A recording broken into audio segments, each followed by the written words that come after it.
तो good morning class. तो हम लोग क्लास 10th के साइंस का सेकेंड चैप्टर एसिड और बेस उसको आज डिस्कस करेंगे, जो एनसीईआरटी हमारी साइंस की वहाँ से लिया गया है।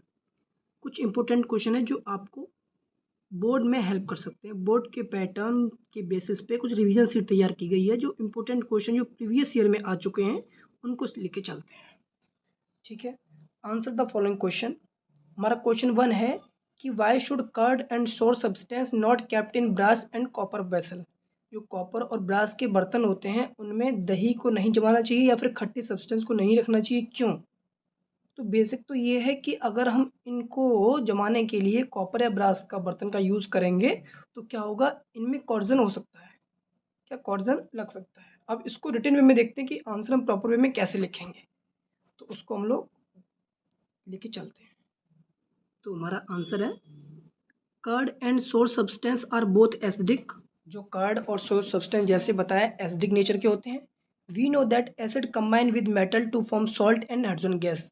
अगर एसिड को मेटल के साथ में रख देंगे तो नमक और हाइड्रोजन गैस रिलीज होगी। When sour substance such as curd, कोई खट्टी चीज़ जैसे कर्ड, दही, are stored in brass and copper vessel, इनको ब्रास या कॉपर वेसल में रखते हैं। The lactic acid in the curd react with metal. जो कर्ड के अंदर लैक्टिक एसिड है वो क्या है, मेटल से रिएक्ट कर जाएगा और कोरिजन कर लेगा, जिसकी वजह से वहाँ टॉक्सिक सॉल्ट क्रिएट बनेगा। उसी बर्तन में टॉक्सिक सॉल्ट का निर्माण होगा जो डाइजेस्ट नहीं होगा और हो सकता कोई एलर्जी या फिर कोई डिसीज हो जाए या डाइजेशन में दिक्कत है। इस वजह से हम कर्ड को कॉपर और ब्रास के बर्तनों में नहीं जमाते हैं। ठीक है, अब सेकंड क्वेश्चन देखते हैं कि सेकंड क्वेश्चन हमारा क्या है। Let's start with second question. Which gas is usually liberated when acid react with metal. अभी बताया है कि जब कोई एसिड है वो मेटल से रिएक्ट करेगा तो हाइड्रोजन गैस निकलेगी। कौन सी? Hydrogen gas. तो यही आंसर हो गया कि जब कोई एसिड मेटल से रिएक्ट करेगा तो कौन सी गैस बनाएगा? Hydrogen gas. थर्ड क्वेश्चन देखते हैं, हमारा थर्ड क्वेश्चन क्या कहता है। Third question, why does an aqueous solution of an acid conduct electricity। जो एसिड है उसको एक्वस सॉल्यूशन में डालते हैं तो वो इलेक्ट्रिसिटी कंडक्ट करने लगता है, ऐसा क्यों? तो उसके दो रीज़न हो सकते हैं। पहला कि जो एसिड है जब एक्वस सॉल्यूशन डालेंगे तो उसके अंदर जो आयंस हैं वो जनरेट हो जाएंगे, यानी कैटायन और एनायन है जो वाटर के अंदर होते हैं वो एसिड के साथ मिलने पे फ्री हो जाएंगे, ठीक, और इलेक्ट्रिसिटी कंडक्ट करने लगेंगे। अब इसको हम लिखित रूप में रिटर्न में देखते हैं ऐसा कैसे होता है, तो चलो देखते हैं। तो हमारा थर्ड आंसर देखते हैं। The presence of hydrogen ion in an aqueous solution. अभी बताया गया है जो एक्वस सॉल्यूशन में क्या है, हमारे हाइड्रोजन आयन रहते हैं, मतलब H+, ठीक, cause it to conduct electricity, जिनकी वजह से उस एसिड में इलेक्ट्रिसिटी जनरेट हो जाती है। Only in the presence of ion can electricity be conduct, मतलब अगर किसी भी चीज़ में हमारे आयंस प्रेजेंट हैं और उसको एक्वा सॉल्यूशन डालते हैं, पानी डालते हैं, तो वहाँ पे इलेक्ट्रिसिटी जनरेट होना ही है। तो नॉर्मली हाइड्रोजन आयन की प्रेजेंस होने की वजह से वहाँ पे इलेक्ट्रिसिटी कंडक्ट होने लगती है। ये हो गया हमारा थर्ड आंसर। उसके बाद आगे देखते हैं नेक्स्ट क्वेश्चन पे। Question number fourth, what is neutralization reaction with reaction. मतलब न्यूट्रलाइज रिएक्शन क्या है, एक रिएक्शन के साथ समझाइए।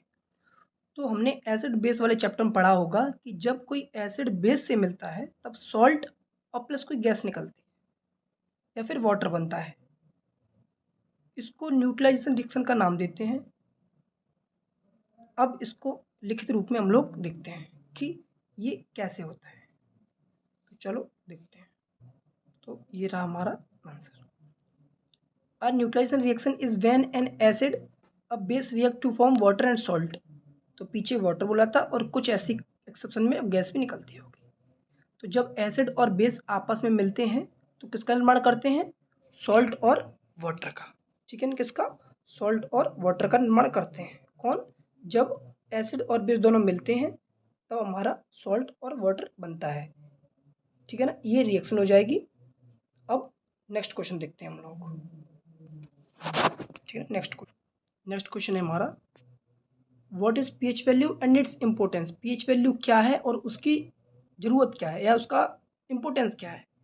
तो पीएच वैल्यू मेनली एक ऐसा मेजरमेंट है या ऐसा एक मीज़र है जो चीज़ एसिडिक है या बेसिक है या न्यूट्रल है, इस चीज़ को दर्शाता है। यानी उसमें कितना परसेंटेज हाइड्रोजन की कंसंट्रेशन है, कितना परसेंट H प्लस है, इस चीज़ को बताता है। अपने बॉडी में अगर H प्लस की मात्रा कम ज़्यादा हुई तो अपनी बॉडी में प्रॉब्लम्स क्रिएट हो जाएंगी, एलर्जिक चीज़ें शुरू हो जाएंगी, इंसान बीमार पड़ जाएगा।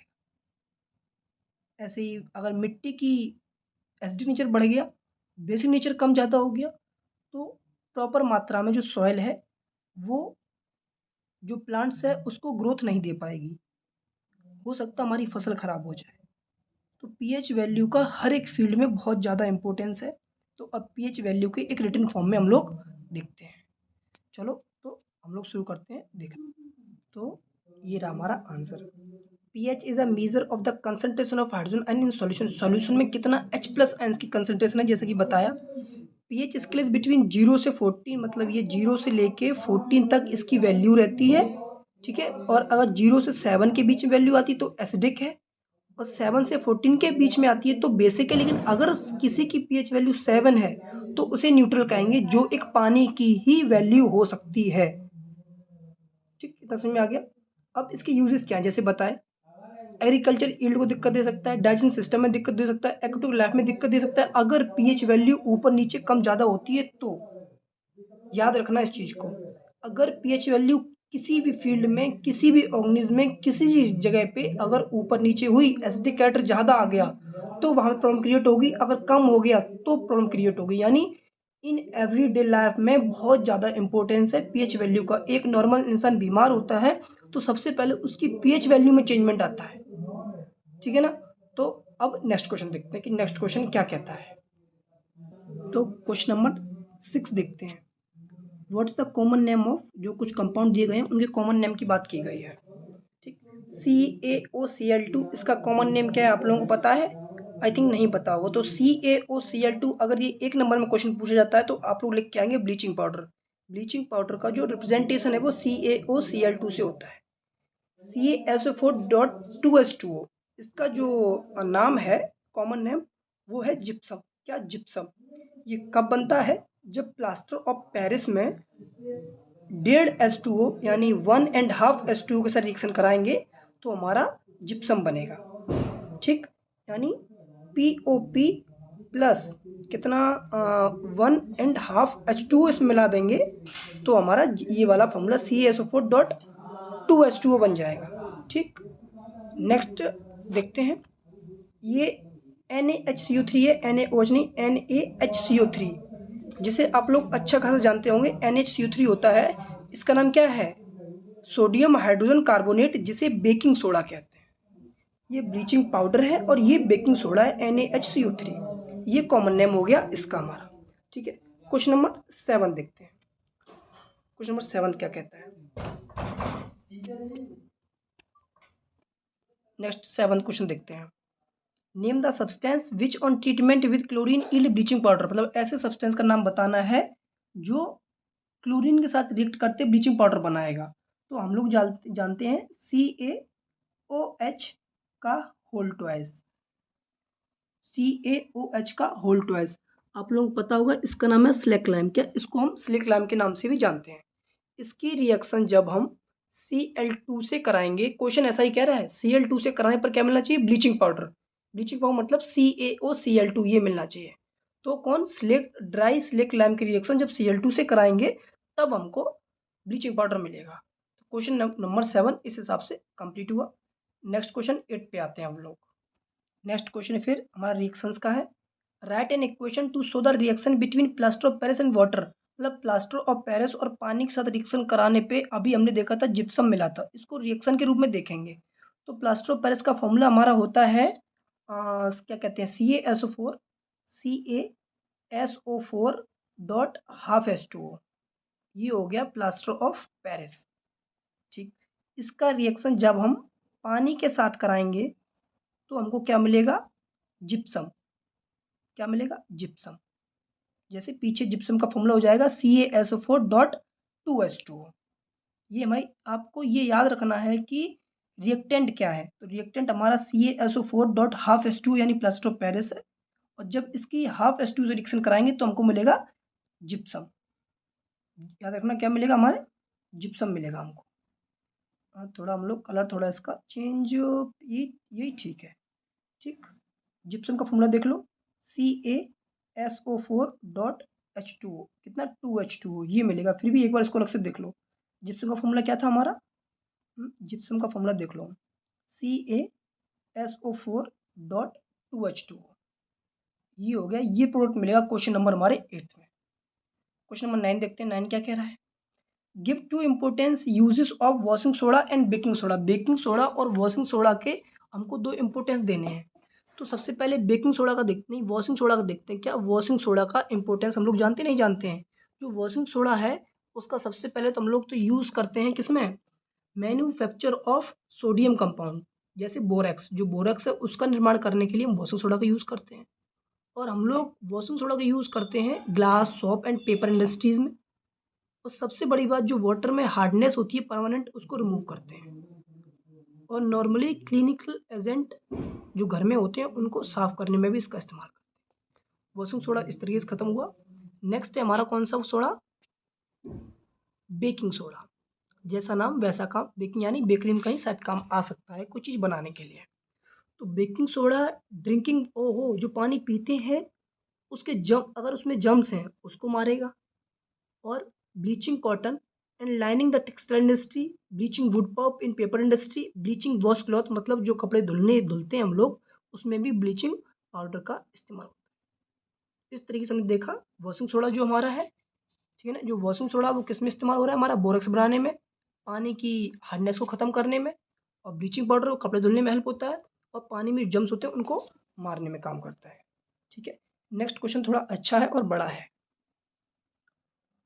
why do acid do not show acidic behavior in the absence of water।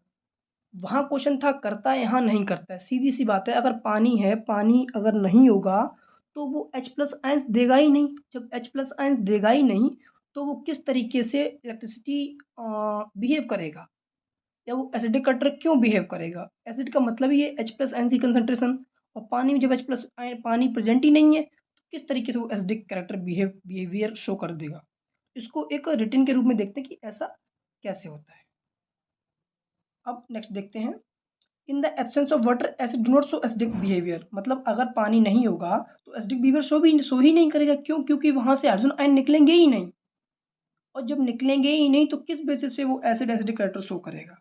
इसलिए वहां पानी प्रेजेंट होगा उसी समय एसिड अपना एसिडिक बिहेवियर दिखाएगा, और H प्लस आयन ही रेस्पॉन्सिबल है किसी भी एसिडिक बिहेवियर को दर्शाने के लिए। बिना पानी के वो एसिडिक कैरेक्टर शो नहीं कर सकता। नेक्स्ट क्वेश्चन देखते हैं, नेक्स्ट क्वेश्चन पे आते हैं। Question number 11, acid base indicator. देखो इंडिकेटर क्या होते हैं, एसिड बेस इंडिकेटर वो होते हैं जो बताते हैं कि सब्सटेंस एसिडिक नेचर का है या बेसिक नेचर का है। इंडिकेटर वो होते हैं जो बताते हैं जो सब्सटेंस है, जो कुछ भी है, वो एसिड है या बेसिक है, न्यूट्रल है। मेनली हम लोग नेचुरल इंडिकेटर जानते हैं, लिटमस पेपर, जो एल्गी और फंजाई के प्रेजेंस में बनता है। और भी केमिकली तैयार किए जाते हैं, मिथाइल ऑरेंज, फिनोक्थिलीन। इनके अंदर जब एसिड या बेस को डालेंगे तो कुछ कलर शो करते हैं, रेड, पिंक, ऑरेंज, और हम उससे पता कर लेते हैं कि चीज़ एसिड है बेस है। एग्जाम्पल हो गया लाइकन हो जाएगा, जो लिटमस पेपर बनता है वो एक बहुत अच्छा एग्जाम्पल है इंडिकेटर का। क्वेश्चन नंबर 12, एसिड और बेस जब रिएक्ट होंगे तो सॉल्ट प्लस वाटर बनेगा। मेटल ऑक्साइड और जब एसिड रिएक्ट करेंगे मतलब NaOH प्लस HCl, तो यहाँ क्या बनेगा, NaCl प्लस H2O, ठीक है ना। तो इस हिसाब से हम लोगों के क्वेश्चन खत्म हुए। अब नेक्स्ट चैप्टर में हम लोग इसी तरीके से इम्पोर्टेंट कुछ 12 या 14 क्वेश्चन लेके आएंगे। तब तक आप लोग इसको ध्यान से पढ़िए, और कोई भी क्वेरी हो वो आप कमेंट बॉक्स में लिख सकते हैं। Thank you class.